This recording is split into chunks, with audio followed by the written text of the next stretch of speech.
ಎಲ್ರಿಗೂ ನಮಸ್ಕಾರ. KPSC ಮತ್ತು KEA ಮತ್ತು KSP ಯಾರಾದರೂ ಪ್ರಿಪ್ರೇಷನ್ ಮಾಡ್ತಿದ್ದೀರಾ ಅವರಿಗೆ ತುಂಬ ಉಪಯುಕ್ತವಾದಂತಹ ವಿಡಿಯೋ ಇದು. ನಮ್ಮ ಕರ್ನಾಟಕ ಹಿಸ್ಟ್ರಿಯಲ್ಲಿ ಹೊಯ್ಸಳರು ಅಂಥೇಳಿ ಒಂದು ಕಾನ್ಸೆಪ್ಟ್ ಬರುತ್ತೆ. ತುಂಬ ಇಂಪಾರ್ಟೆಂಟ್ ಆಗುತ್ತೆ. ಎಲ್ಲ ಎಕ್ಸಾಮ್ಸಲ್ಲಿ ಭಾಳಷ್ಟು ಸಲ ಕ್ವಶನ್ ಕೇಳ್ತಿದ್ದಂಥ ಟಾಪಿಕ್ ಇದು, ಹೊಯ್ಸಳರು ಅಂಥೇಳಿ. ಈ ಹೊಯ್ಸಳರಲ್ಲಿ ಕಲೆ ಮತ್ತು ವಾಸ್ತುಶಿಲ್ಪಕ್ಕೆ ಅವರೇನು ಕೊಟ್ಟಂಥ ಕಾಣಿಕೆ ಬಹಳ ಜಗತ್ ಪ್ರಸಿದ್ಧವಾಗಿದೆ. ಅಷ್ಟಲ್ಲದೆ ಹೊಯ್ಸಳರ ಸ್ಥಾಪಕರು ಯಾರು ಅಂತ ಹೇಳಿದ್ರೆ ಸಳ ಅಂತೇಳಿ ಹೇಳಬೇಕು. ಅವ್ರದ್ದು ಮೂಲತಃ ರಾಜಧಾನಿ ಸೊಸೆಯೂರು ಆಗಿತ್ತು. ಅದನಂತರ ಬೇಲೂರು, ದ್ವಾರಸಮುದ್ರಗಳು ಇವರ ರಾಜಧಾನಿಗಳು ಆಗಿದ್ದವು. ದ್ವಾರಸಮುದ್ರಕ್ಕೆ ಹಳೇಬೀಡು ಅಂಥೇಳಿ ಕರೆಯುತ್ತಾರೆ. ನಮ್ಮ ಪೊಲೀಸ್ ಎಕ್ಸಾಮಲ್ಲಿ ಒಂದು ಸಲ ದ್ವಾರಸಮುದ್ರಕ್ಕೆ ಹಳೆ ಹೆಸರು ಏನಿತ್ತು ಅಂತ ಕೇಳಿದ್ದ. ಅವಾಗೆ ಹಳೇಬೀಡು ಅಂಥೇಳಿ ಆಪ್ಷನಲ್ಲಿ ಇರುತ್ತೆ. ಹಳೇಬೀಡು ಅಂಥೇಳಿ ತಾವು ಆಯ್ಕೆ ಮಾಡಬೇಕು.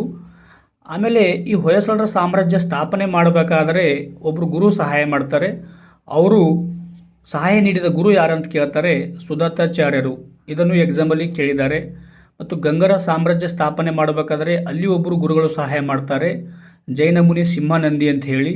ಹಾಗೂ ಹೊಯ್ಸಳ ಸಾಮ್ರಾಜ್ಯ ಸ್ಥಾಪನೆ ಮಾಡಬೇಕಾದ್ರೆ ಸಹಾಯ ಮಾಡೋಂಥ ಗುರು ಯಾರು ಅಂತ ಕೇಳಿದ್ರೆ ಸುದತ್ತಾಚಾರ್ಯರು ಅಂತ ಹೇಳಬೇಕು. ಇವರು ರಾಜ್ಯ ಲಾಂಛನ, ಹುಲಿಯನ್ನು ಕೊಲ್ಲುತ್ತಿರುವ ವ್ಯಕ್ತಿ ಚಿತ್ರ, ಇದನ್ನು ಪೊಲೀಸ್ ಎಕ್ಸಾಮಲ್ಲಿ ತುಂಬ ಸಲ ಕೇಳಿದ್ದಾನೆ. ರಾಜ್ಯ ಲಾಂಛನ ಯಾವುದಂತ ಕೇಳಿದರೆ ಹುಲಿಯನ್ನು ಕೊಲ್ಲುತ್ತಿರುವ ವ್ಯಕ್ತಿ ಚಿತ್ರ ಅಂತೇಳಿ ಹೇಳಬೇಕು. ಶಾಸನಗಳ ಪ್ರಕಾರ ಇವರು ದ್ವಾರಕೆಯಿಂದ ಬಂದವರು ಎಂದು ತಿಳಿಸುತ್ತದೆ. ಶಾಸನಗಳ ಪ್ರಕಾರ ನಾವು ನೋಡ್ತಾ ಹೋದರೆ ಇವರು ದ್ವಾರಕೆಯಿಂದ ಬಂದವರು ಅಂತೇಳಿ ಹೇಳ್ತಾರೆ. ಆಮೇಲೆ ಇವ್ರ ಹತ್ರ ನಾವು ಅಧ್ಯಯನ ಮಾಡಬೇಕಾದಂಥ ಅರಸರು ಯಾರಂದರೆ 9 ಅರಸರ ಬಗ್ಗೆ ನಾವು ಅಧ್ಯಯನ ಮಾಡಬೇಕಾಗುತ್ತದೆ. ಅದರಲ್ಲಿ ವಿನಯಾದಿತ್ಯ ಅಂಥೇಳಿ, ಯರಿಯಂಗ ಹೊಯ್ಸಳ ಅಂಥೇಳಿ, ಬಿಟ್ಟಿದೇವ ಅಥವಾ ಇವನಿಗೆ ವಿಷ್ಣುವರ್ಧನ ಅಂತ ಹೆಸರಿರುತ್ತದೆ. ಆಮೇಲೆ 1ನೇ ನರಸಿಂಹ ಅಂಥೇಳಿ, 2ನೇ ಭಲ್ಲಾಳ ಅಂಥೇಳಿ, 2ನೇ ನರಸಿಂಹ, ಸೋಮೇಶ್ವರ, 3ನೇ ಭಲ್ಲಾಳ, ವಿರೂಪಾಕ್ಷ ಭಲ್ಲಾಳ. ಇವರು ಇಷ್ಟು ಅರಸರ ಬಗ್ಗೆ ನಾವು ಅಧ್ಯಯನ ಮಾಡಿದರೆ ಪೊಲೀಸ್ ಎಕ್ಸಾಮ್ ಆಯಿತು, KEಯಿಂದ ಏನು ನಡೆಸ್ತಾರಲ್ಲ ಎಕ್ಸಾಮ್ ಅದಕ್ಕಾಯಿತು, ಅದಕ್ಕೆ ಸಫಿಸಿಯೆಂಟ್ ಅಂತೇಳಿ ಹೇಳ್ಬೋದು. ನಾವು ಇಷ್ಟು ಅರಸರ ಬಗ್ಗೆ ಅಧ್ಯಯನ ಮಾಡಿದ್ದಾರೆ.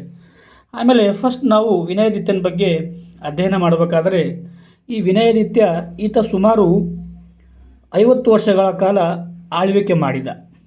ಆಮೇಲೆ ಅಲ್ಲಿ ಕಲ್ಯಾಣಿ ಚಾಳುಕ್ಯರ ಸಮಂತನಾಗಿ ಆಳ್ವಿಕೆ ಮಾಡ್ತಿದ್ದ, ಬಟ್ ಸ್ವತಂತ್ರವಾಗಿ ಆಳ್ವಿಕೆ ಮಾಡಿದ್ದಿಲ್ಲ. ಬಟ್ ವಿನಯಾದಿತ್ಯ ಏನು ಮಾಡಿದ್ರು ಅಂದರೆ 50 ವರ್ಷಗಳ ಕಾಲ ಆಳ್ವಿಕೆ ಮಾಡಿದ್ರೂ ಸ್ವತಂತ್ರವಾಗಿ ಆಳ್ವಿಕೆ ಮಾಡಿದ್ದಿಲ್ಲ, ಕಲ್ಯಾಣಿ ಚಾಳುಕ್ಯರ ಸಮಂತರಾಗಿ ಆಳ್ವಿಕೆ ಮಾಡಿದ್ರು ಅಂಥೇಳಿ ಇತಿಹಾಸ ಹೇಳ್ತದೆ.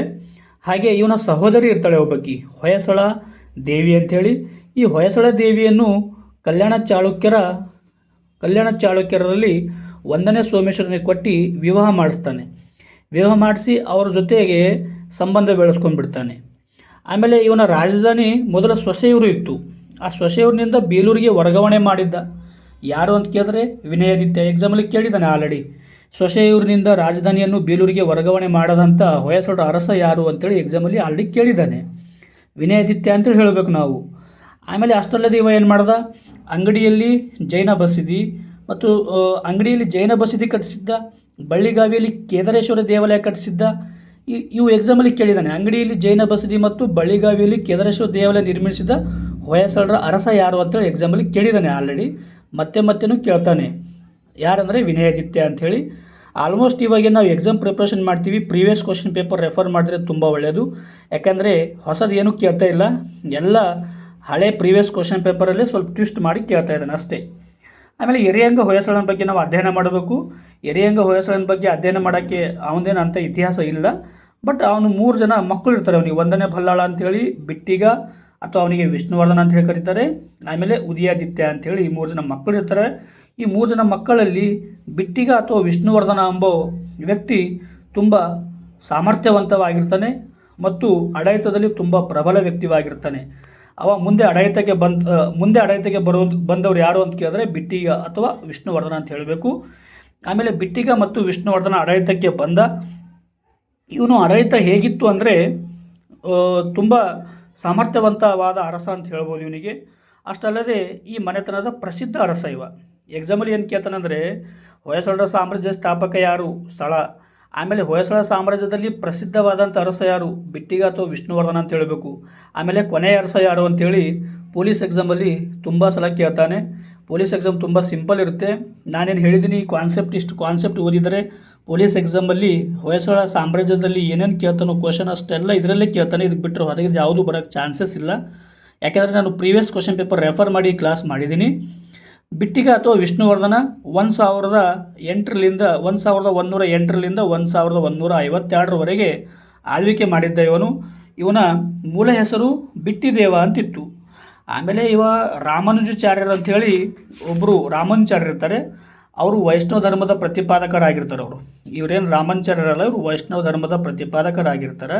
ಈ ರಾಮಾನುಜಾಚಾರ್ಯ ಪ್ರಭಾವಕ್ಕೆ ಒಳಗಾಗಿ ಇವನು ವಿಷ್ಣುವರ್ಧನ ಅಂಥೇಳಿ ಇವನಿಗೆ ಆಮೇಲೆ ಹೆಸರು ಬದಲಾವಣೆ ಆಗುತ್ತೆ. ಆಮೇಲೆ ಇಲ್ಲಿ ಪ್ರೊಫೆಸರ್ ಎಸ್ ಕೆ ಅಯ್ಯಂಗಾರ್ ಅವರು ಅಂತಿರ್ತಾರೆ. ಈ ಪ್ರೊಫೆಸರ್ ಎಸ್ ಕೆ ಅಯ್ಯಂಗಾರ್ ಅವರು ವಿಷ್ಣುವರ್ಧನನೇ ಹೊಯ್ಸಳ ಸಾಮ್ರಾಜ್ಯದ ನಿರ್ಮಾಪಕನೆಂದು ಹೇಳ್ತಾರೆ. ಪ್ರೊಫೆಸರ್ ಅಯ್ಯಂಗಾರ್ ಏನು ಹೇಳ್ತಾರೆ, ಹೊಯ್ಸಳ ಸಾಮ್ರಾಜ್ಯದ ನಿರ್ಮಾಪಕರು ವಿಷ್ಣುವರ್ಧನನೇ ಅಂಥೇಳಿ ಅವರು ಊಹೆ ಮಾಡಿ ಹೇಳ್ತಾರೆ. ಅವರು ಇತಿಹಾಸಕಾರ ಅವರೊಬ್ಬರು. ಅಷ್ಟಲ್ಲದೆ 1114 ಮತ್ತು 1114 ಮತ್ತು 1116ರಲ್ಲಿ ಬೇರೆ ಸಾಮ್ರಾಜ್ಯದ ಮೇಲೆ ದಾಳಿ ಮಾಡ್ತಾನೆ. ಅದು ಯಾವ ಸಾಮ್ರಾಜ್ಯ ಅಂದರೆ ಚೋಳ ಸಾಮ್ರಾಜ್ಯದ 1114ರಲ್ಲಿ ತಲಕಾಡನ್ನು ವಶಪಡಿಸಿಕೊಳ್ತಾನೆ. ಕ್ರಿಸ್ತಶಕ 1116ರಲ್ಲಿ ಕೋಲಾರವನ್ನು ವಶಪಡಿಸಿಕೊಳ್ತಾನೆ.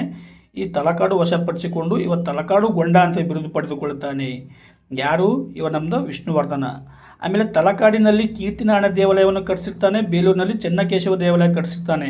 KSP ಎಕ್ಸಾಮಲ್ಲಿ ಭಾಳ ಸಲ ಕೇಳಿದ್ದಾನೆ. ಬೇಲೂರಿನ ಚೆನ್ನಕೇಶವ ದೇವಾಲಯ ಕಟ್ಟಿಸಿದವರು ಯಾರು? ವಿಷ್ಣುವರ್ಧನ ಅಥವಾ ಬಿಟ್ಟಿದೇವ ಅಂತ ಆಪ್ಷನಲ್ಲಿ ಕೊಡ್ತಾರೆ. ನೆನ್ಪಿಟ್ಕೊಳ್ಳಿ, ಇದು ಬೇಲೂರಿನಲ್ಲಿ ಚೆನ್ನಕೇಶವ ದೇವಾಲಯ. ಮತ್ತು ಇದರಲ್ಲಿ ಏಕಕೋಟ, ದ್ವಿಕೋಟ, ತ್ರಿಕೋಟ, ಚತುರ್ಕೋಟ, ಪಂಚಕೋಟ ಅಂತ ಬರ್ತವೆ.